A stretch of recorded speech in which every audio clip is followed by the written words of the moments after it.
Hello hello everyone, कैसे हो आप लोग। आई होप आप सब अच्छे होंगे। और ये हो गई सुबह। सुबह सुबह मैं उठकर आज नहा धो ली थी और पूजा कर ली थी, क्योंकि मैं रोज़ ऐसे करती थी ना कि बिना नहाए ही काम करने लगती थी, क्योंकि मैं रात को ज़्यादा देर तक पढ़ती थी।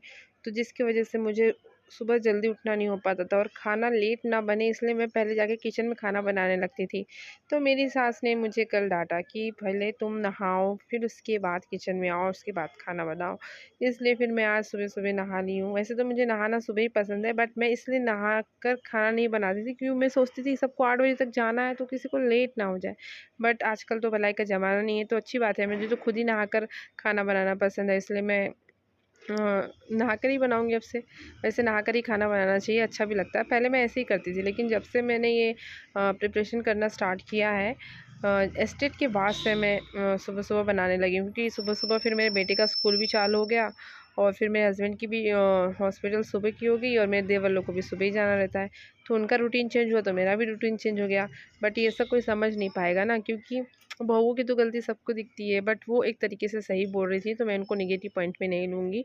और यहाँ मेरी बेटी हमेशा दादी जी के साथ खेलती रहती है, और ऐसे बहुत कम बच्चे होते हैं कि जो बड़ों के साथ खेलें। और मेरा बेटा भी अब स्कूल से आ चुका है, अब ये दोपहर का टाइम है, तो खाना पीना बन गया था, सब खा के जा चुके थे। और वो मेरा हाथ पकड़ रहा था, मैं उससे बहुत ही प्यार करता है। फिर इस तरह से शाम हो गई थी और गेस्ट आए हुए थे मेरे घर में। और जब गेस्ट आते हैं तो मैंने आपको बताया हुआ कि मुझे बिल्कुल पसंद नहीं, क्योंकि जब गेस्ट आएंगे तो कुछ ना कुछ तो बनना ही है।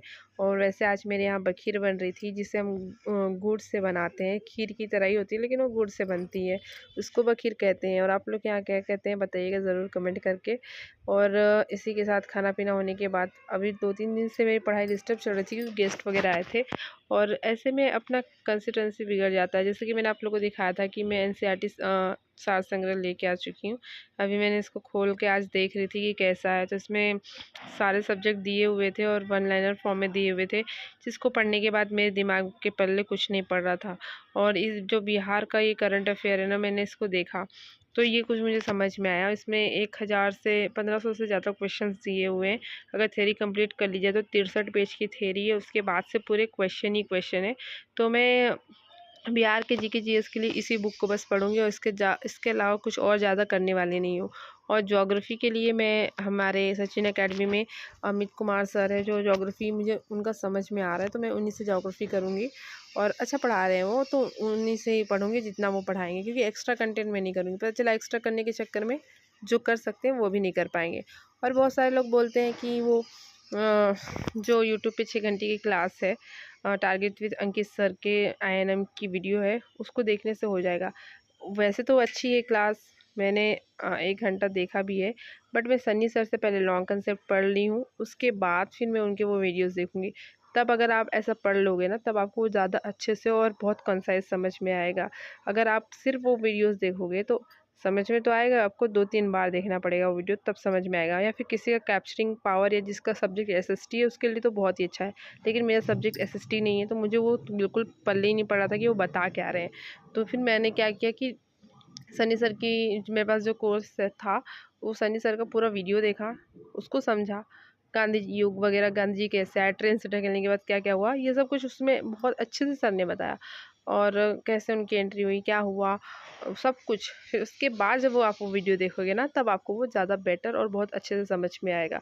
तो ऐसे रैंडमली वो वीडियो, जैसे बहुत कम टाइम हो, अब टाइम ही नहीं बचा है, तब वो आप वन स्लॉट वीडियो देख सकते हो समझने के इससे। या फिर आप पहले वो वीडियो को समझ के देख लीजिए, समझ लीजिए लिटिल लिटिल कंसेप्ट, उसके बाद लॉन्ग वीडियो देखें तो भी समझ में आ जाएगा। और पॉलिटी भी मैं सचिन एकेडमी के जो सर पढ़ाने वाले नहीं पढ़ूंगी। मैं यहाँ पर बैठ के ना अमरजीत सर की क्लास करने जा रही थी, जिसमें मैं एलसीएम एचसीएफ कर रही हूँ, जिसको सर ने बहुत लंबा चौड़ा पढ़ा के रखा है, कुछ 10-12 वीडियो में। उतना इंपॉर्टेंट नहीं है, क्योंकि 9th-10th के टीजीटी की एग्ज़ाम में आई थिंक 1 से 2 क्वेश्चन ही आते हैं एलसीएम के। बट फिर भी मैंने देख लिया, क्योंकि वो आगे के चैप्टर में जैसे टाइम, स्पीड एंड डिस्टेंस में वो काम देता है, इसलिए फिर मैंने उसको पढ़ लिया। और अभी उसमें 10 वीडियो, तो मेरे 2 ही वीडियो कंप्लीट हुए हैं, और बहुत सारे वीडियोस हो चुके हैं। मतलब समझ लीजिए 50-60 वीडियो हो चुकी है, जिसमें से भी मैंने 10-12 वीडियो देखी हूँ। तो मुझे अपना सिलेबस बहुत जल्दी जल्दी कंप्लीट करना है, तो वही बैठ के मैं कंप्लीट कर रही थी। और हाँ, मैं आप लोगों से एक और बात बताने वाली थी कि अब मेरा ना घर में पढ़ना बिल्कुल नहीं हो रहा है, तो अब ना मैं लाइब्रेरी ज्वाइन करने वाली हूँ।